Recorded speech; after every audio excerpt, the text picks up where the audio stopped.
बिस्मिल्लाहिर्रहमानिर्रहीम। अस्सलाम वालेकुम स्टूडेंट्स, कैसे हैं आप लोग। Welcome to commerce house. और आज के 6 नंबर वीडियो में हम लोग सीखने वाले हैं जी बिल ऑफ एक्सचेंज। ये नया टॉपिक है, अकाउंटिंग का बहुत इंपॉर्टेंट टॉपिक है। और इसके साथ साथ मैं आपको बता दूं कि प्रीवियस लेक्चर में लेक्चर नंबर 5 में मैंने आप लोगों को बताया था जी जर्नल से लेजर कैसे बनता है और लेजर से हम लोग ट्रायल बैलेंस कैसे बनाते हैं। जो जर्नल वाला वीडियो आपको वीडियो नंबर 4 में मिलेगा और लेजर में आपको 5वें वीडियो में आपको लेजर और ट्रायल बैलेंस दोनों इकट्ठे ही मिल जाएंगे। बहुत अच्छे से समझाया और जर्नल आप लोगों के लिए समझना बहुत लाजमी है अगर आप लोगों ने ये इंपॉर्टेंट टॉपिक करना है। तो चलें आज के वीडियो की तरफ हम चलते हैं। आज का टॉपिक है जी बिल ऑफ एक्सचेंज। इसका मतलब क्या है पहले तो हम ये समझते हैं। बिल ऑफ एक्सचेंज की डेफिनेशन भी मैं आपको एग्जांपल के साथ बहुत अच्छे तरीके से समझाऊंगा। बिल ऑफ एक्सचेंज क्या है, जैसा कि इसका उर्दू में अगर आप मतलब करो तो बिल, कोई भी बिल ऑफ एक्सचेंज होके एक्सचेंज हो जाता है। अब देखिए मेरे पास दो पार्टीज हैं, there is two parties mister X and mister Y. क्योंकि मोस्टली बिजनेस में ऐसे चलता है, मिस्टर एक्स मिस्टर वाई के पास गए और कहा कि भाई मुझे कुछ चीजें उधार पे दे दो। मिस्टर वाई कहते कोई मसला नहीं भाई, ले जाओ आप, और जाते जाते मैं आप पे एक बिल बना देता हूं। वो बिल है जी आपकी 2000 उधार का। डेट लिख देगा, हर चीज लिखने के बाद मेंशन करने के बाद इनको कहेगा, इनको भेज देगा। क्या कर देगा? सेंड कर देगा। यहां तक आपको समझ आ गई। पहला प्रोसेस क्या हुआ कि ये चीजें खरीदने आए उधार पे, कौन? Mister x. इनसे चीजें जब इन्होंने उधार ली तो मिस्टर वाई ने कहा कि मैं आप पे एक बिल लिख रहा हूं।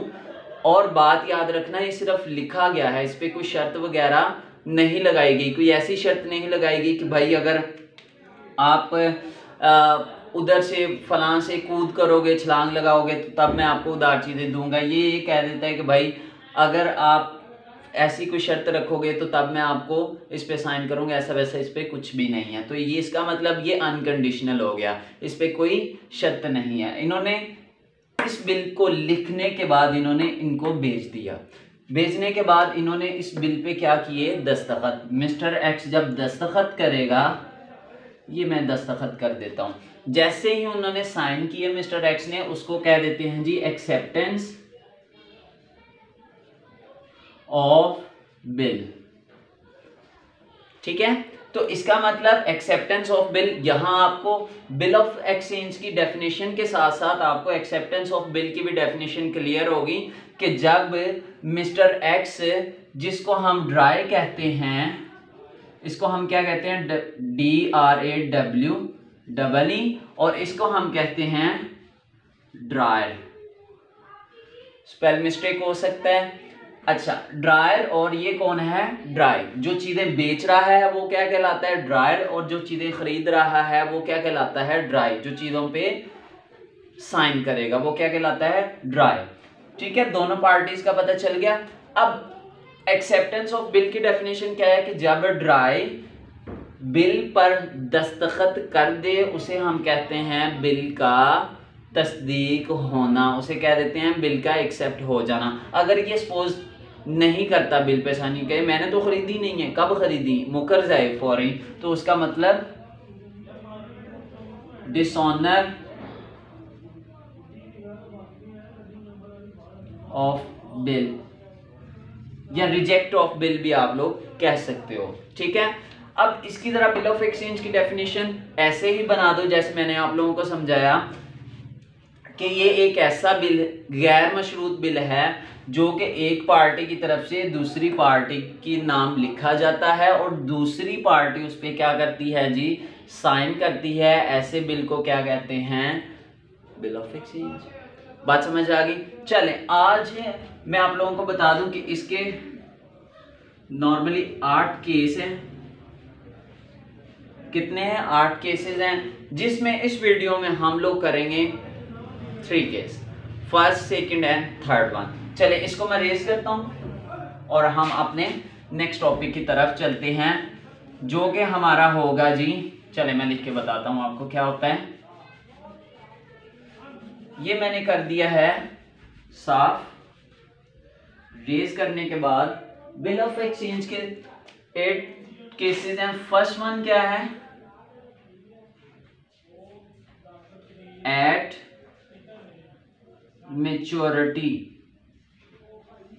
ठीक है, एट मैच्योरिटी का मतलब क्या होता है, तारीख पर। थोड़ी सी मैंने आपको डेफिनेशन में कहानी सुनाई थी क्या, कि मिस्टर ए या मिस्टर वाई मिस्टर एक्स को चीजें बेचता है, मिस्टर एक्स खरीद रहा होता है, ठीक है, और मिस्टर वाई उस पर बिल बना देता है, वो उस पर साइन करता है। 4 चीजें होगी। और 5वीं चीज क्या है, एट मैच्योरिटी, यानी कि तारीख आने पर मिस्टर एक्स जो है वो मिस्टर वाई को उनके पैसे दे देता है, तो एट मैच्योरिटी खत्म हो जाता है। अब इसको मैं जरा आप न्यूमेरिकली करके दिखाता हूं कैसे। आप लोगों को न्यूमेरिकल आएगा, आप लोगों ने 2 बुक्स बनानी होती हैं। बुक नंबर 1 मतलब ड्रायर बुक, ठीक है। ड्रायर बुक कौन है, उसकी बुक जो कि चीजें बेच रहा है, और ये किसकी बुक है, ड्राई बुक, जो चीजें खरीद रहा है। ठीक है, यहां तक समझ आ गई। ये किसकी बुक है, जो चीजें बेच रहा है, ये किसकी है, जो चीजें खरीद रहा है। चलें, इसको हम ए बुक भी कह सकते हैं, ए की बुक, और ये बी की बुक, ऐसे भी कह सकते हो आप लोग। चलो, इसमें हम लोगों ने, आप लोगों को याद होगा, हमने जर्नल किया था लेक्चर नंबर 4 में। अगर आप लोगों ने उसके रूल्स नहीं देखे तो काइंडली आप लोगों को देखने के पड़ेंगे, फिर आप लोगों को इसको बहुत क्लियरली समझ आ जाएगी। वो कहेगा जी आपने बी ए की बुक में आप जर्नल एंट्रीज पास करें बिल ऑफ एक्सचेंज के ये वाले केस की। चलें, इस केस में क्या होता है, पहले ये केस समझ लें, एट मैच्योरिटी वाला। मिस्टर ए मिस्टर बी को चीज़ें बेचता है, और जाहिर सी बात है मिस्टर बी खरीद रहा होगा उस वक्त उससे, ठीक है, उधार पे चीज़ें बेच रहा है। अब मिस्टर ए मिस्टर बी पे बिल भी बना देता है कि भाई ये लो बिल। अब मिस्टर बी उसको एक्सेप्ट भी कर लेता है। इस केस में तारीख जो उन दोनों के दरमियान तय हुई है, तब क्या होगा, मिस्टर बी मिस्टर ए को पैसे देने आ जाएगा, वो पैसे रिसीव कर लेगा, इन दोनों का मामला ख़त्म हो जाएगा और आपका केस 1 भी ख़त्म हो जाएगा। चले देखते हैं, मिस्टर ए ने जब बी को चीज़ें बेची, मिस्टर ए ने जब बी को चीज़ें उधार पे बेची, तो जर्नल एंट्री ज़रा सोचो क्या बनेगी, B account to sale account. ठीक है, समझ आ गई, ये जर्नल एंट्री बन गई। आप लोगों को जर्नल बहुत अच्छे से आता है, इसलिए आप लोगों ने ये एंट्री बहुत अच्छे से बना ली। ज़रा मैं इसकी लॉजिक बता दूं। मिस्टर ए सोचेगा कि मैंने इससे पैसे अब लेने हैं, ये मेरा क्या बन गया, एसेट, एसेट इंक्रीज हो गया, और सेल मेरी क्या है, इनकम, इनकम मेरी इंक्रीज होगी, इस वजह से ये क्रेडिट, ये बायोलॉजिक है। ऐसा रटा नहीं है कि B account to sale account, purchase account to फलां अकाउंट टू ये अकाउंट टू वो अकाउंट, ऐसा वैसा कुछ नहीं है। ये लॉजिक है कि क्यों ये डेबिट हुआ और ये क्यों क्रेडिट हुआ। मिस्टर बी ये चीज़ें खरीद रहे हैं, ये भी अपनी बुक में जर्नल एंट्री पास करेंगे। कैसे, ये परचेजिंग कर रहे हैं, purchase account to A account. इसकी तरह लॉजिक देख लो आप लोग, ये कहेगा कि ए को पैसे देना मेरी लायबिलिटी इंक्रीज हो तो credit, American approach, second video देखो, और ये एक्सपेंस इंक्रीज, खत्म। बेटा यहां तक समझ आ गई आप लोगों को, purchase account to A account, क्योंकि purchasing, purchase goods from A, ठीक है, समझ आ गई। और ये नरेशन क्या लिखेगा, sold goods to B, sold to B, एक एंट्री होगी। सेकंड वन मैंने आपको क्या बताया था कि ए इस पे बिल बनाएगा और ए उस बिल को एक्सेप्ट करेगा।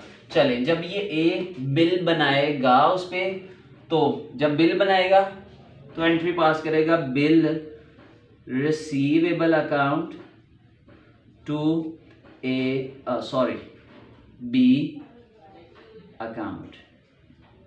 यहां तक कोई मसला? क्यों?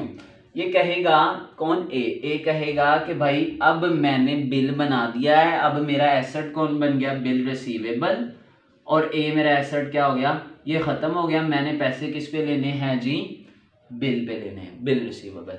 इसको बिल भेज देगा, इसको बी को, तो बी क्या करेगा, बी भी यही सोचेगा कि अब मैंने पैसे किस पे देने हैं, बिल पे, तो मेरी तरफ से बिल हो जाएगा बिल पेएबल, मेरी लायबिलिटी है, मैंने उस पे पैसे पे करने हैं। और डेबिट कौन हो जाएगा, A account to bill payable account. समझ आ गई बात की यहाँ तक। अब इसकी देखो, ये कहेगा कि ये मेरी लायबिलिटी डिक्रीज होगी, मैंने अब ए को पैसे नहीं देने बल्कि मैंने किस पे पैसे देने हैं, बिल पेएबल पे। ये था हमारा पहले केस का यहाँ तक। अब एट मैच्योरिटी के केस में क्या होता है कि तारीख आने पर मिस्टर बी मिस्टर ए को पैसे देने आ जाता है। देखें उसकी क्या एंट्री बनेगी, इस बेचारे का कैश जाएगा, एसेट इसका डिक्रीज हो गया, ठीक है। और उसके अलावा डेबिट कौन हो जाएगा, बिल पेएबल अकाउंट, ठीक है। और ये मेरी लायबिलिटी डिक्रीज होगी। उसके बाद इसके पास कैश आ रहा है क्योंकि इसने कैश रिसीव करना है बी से, कैश आ गया, asset increase to cash account to bill receivable account, और ये इसका एसेट डिक्रीज हो गया। आपने कतन ये नहीं लिखना है, ये जो मैंने लॉजिक लिखी है जस्ट ये लॉजिक है, ये आप लोगों ने पेपर में बिल्कुल भी नहीं इसका यूज़ करना। पेपर में जस्ट आप ये जर्नल एंट्री जो मैंने ये गंदी मंदी से बना दी है, साफ करके आप लोगों ने बना के आनी है। तो ये था हमारा पहला केस एट मैच्योरिटी वाला। मैं थोड़ा साइड पे होता हूँ, आप इसका स्क्रीनशॉट ले लो। चलें, इसके बाद अगर इसका सेकंड केस देखें, सेकंड केस की जरा मुझसे कहानी सुन ले। सेकंड केस का नाम है जी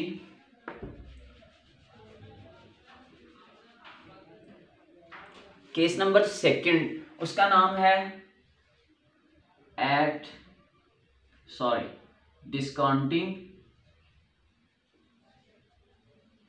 ऑफ बिल।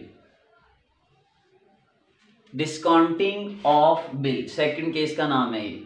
अच्छा, इस केस में क्या होता है, इस केस में ये होता है जैसा कि डिस्काउंटिंग ऑफ बिल बिल्कुल आप लोगों ने कई बार पढ़ा होगा तिजारत में, बैंकारी में, बट्टा लगाना, बिल पे बट्टा लगाना, उसको जरा सीखो।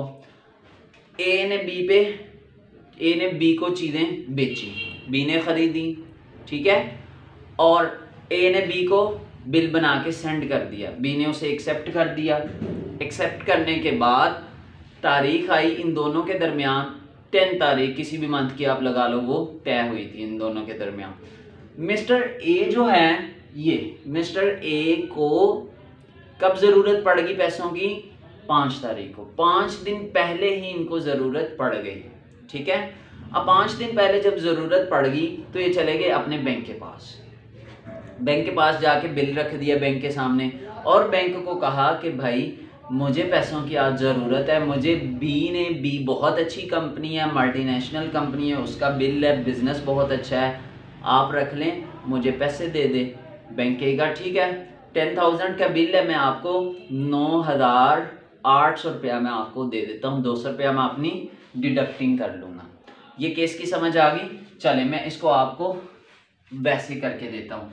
ए सोल्ड गुड्स टू डी, ठीक है। ए ड्रॉ बिल, ए ने बिल लिखा फॉर 3 मंथ,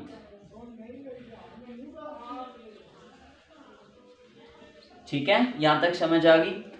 और बी एक्सेप्ट, बी ने उस पर दस्तखत कर दिए। ओके, नेक्स्ट क्या हो गया, ए डिस्काउंटेड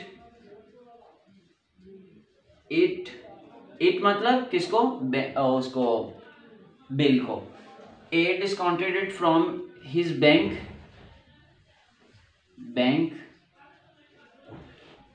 ठीक है, ए ने उसे डिस्काउंट करवा लिया। ₹10,000 का सपोज करते हैं बैंक था, ₹9800, इसका मतलब 200 रुपया डिडक्टिंग कर लिया है बैंक ने। बैंक भी मुफ्ते में काम आप लोगों के नहीं करता। अब जब तारीख आई 10, तो बी ने जाके बैंक में पैसे दे दिए होंगे। चलें ऐसे इसको हम करते हैं। A sold goods to B, ये आप लोगों के लिए गिफ्ट है कि वही एंट्री बनेगी B account to sale account, इसी ही केस में। और तो जब इसने चीजें बेची बी को, तो बी ने खरीदी purchase account to A account, gifted purchase account to A account, ये दोनों एंट्री बनेगी ही बनेगी। फिर क्या हुआ, ए ने बिल बना दिया बी पे, bill receivable account to B account, वही पहले वाला केस, और बी ने उसे क्या कर दिया, एक्सेप्ट कर दिया। बी जब एक्सेप्ट करेगा तो बी एंट्री पास करेगा A account to bill payable account. अब मुद्दा यहां से स्टार्ट होगा, कैसे। ए भाई जो था वो चला गया अपने बैंक के पास, 5 दिन पहले ही चला गया अपने बैंक के पास। बैंक के पास जैसे ही गया, बैंक को जाके इसने सारा कहा कि भाई आज 5 तारीख है, मुझे पैसे चाहिए, आप काइंडली ऐसे करें, मुझे कुछ ना कुछ पैसे दे दें। बैंक कहेगा ठीक है। अच्छा, बैंक क्या करेगा, बैंक इसके अकाउंट में पैसे डाल देगा। उस वक्त इस बेचारे को कुछ नहीं पता होगा, क्योंकि इसने तो 10 तारीख को पैसे देने, ये नो एंट्री कर देगा, ये एंट्री नहीं पास करेगा। ये एंट्री पास करेगा क्या, इसके बैंक अकाउंट में पैसे आ रहे हैं, बैंक डेबिट।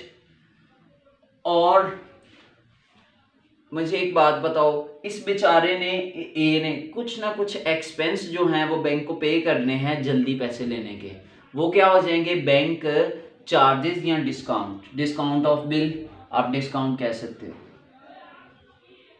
ठीक है। Bank discount account to bill receivable account, ठीक है। अब इसकी अमाउंट हम लोग कैसे लिखे, बिल कितने का था, 10,000 का, डिस्काउंट बैंक ने कितना कर लिया, 200, और रिमेनिंग हमारे अकाउंट में कितने आ गए, 9800 रुपये।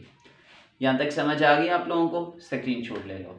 और इसने उस वक्त कोई एंट्री नहीं करनी। जब तारीख आई तो ये बेचारा जाके बैंक को पैसे दे आएगा, ये कैश क्रेडिट कर देगा, डेबिट कौन हो जाएगा, बिल पेएबल अकाउंट, जो आप पहले ही केस में बनाते होते थे एंट्री, वही सेम हो जाएगी। बात समझ आ गई यहाँ तक आप लोगों को। चले इसका भी आप स्क्रीनशॉट लें, और अगर आप लोगों को कोई प्रॉब्लम हो, कोई मसला आ रहा हो, या आपको नहीं समझ आ रही होगी, तो आप लोगों ने मुझे कमेंट बॉक्स में लाजमी बताना है, और आप लोगों ने मुझे बताना है कि यहाँ से समझ नहीं आई, मैं आप लोगों को दोबारा बता दूंगा। उसके अलावा थर्ड नंबर केस पे चलते हैं। थर्ड में क्या होगा, पहले मैं नाम लिखता हूँ, फिर आप लोगों को नाम से ही बहुत क्लियर समझ आ जाएगा। जैसे ये था डिस्काउंटिंग ऑफ बिल, उसका नाम है जी थर्ड वन पे इंडोर्समेंट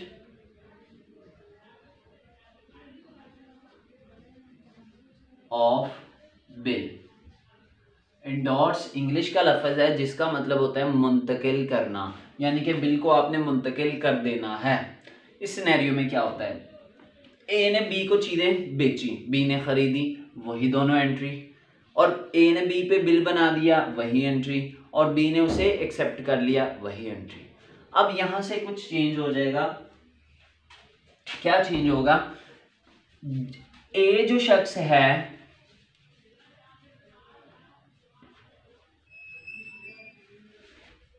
ए कौन है, ये ड्रायर भी तो भाई किसी ना किसी से चीजें खरीदता है ना, तो ड्रायर मतलब ए भी किसी से चीजें खरीदता है। ए ने जहां से खरीदी वो है जी मिस्टर सी अकाउंट, ये सी का लेजर, सी बुक, ये सी बुक है, ठीक है। सी भी कहीं ना ए भी कहीं ना कहीं से खरीदता है, वो कौन है, सी। तो ए ने भी सी से उधार पे चीजें खरीदी हुई थी। अब ए क्या करेगा, ए ये वाला बिल जो है बी वाला जो ए के पास है वो ट्रांसफर कर देगा सी को, तो तब एंट्री क्या बन जाएगी, ये कहेगा C account to bill receivable. कैसे एंट्री बन गई, ये इसका एसेट कम हो गया और सी को पैसे देने उसकी लायबिलिटी थी, अब ये लायबिलिटी क्या होगी, कम हो गई। लॉजिक समझ आ गई। C account bill receivable account, जब इसकी जेब से बिल चला गया तो वो क्रेडिट और सी को उसके पैसे देना लायबिलिटी थी।